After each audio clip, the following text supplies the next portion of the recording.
One of the huge new revenue streams that might eventually flow through upstate New York and Broome County will now be subject to new federal regulations. For the first time ever, the EPA is setting national standards on air pollution from wells that are fracked.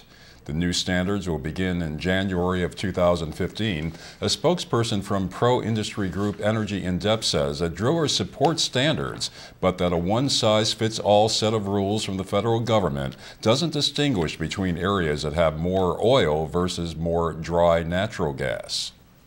It's somewhat difficult and it's very expensive. Doesn't mean companies don't want to comply, they do, but there are different circumstances in dry gas areas than there are in wet gas areas.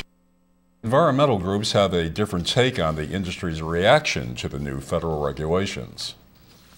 Well, first, the industry has said for years that they've never had a fracking problem. It's completely safe. Let's get going.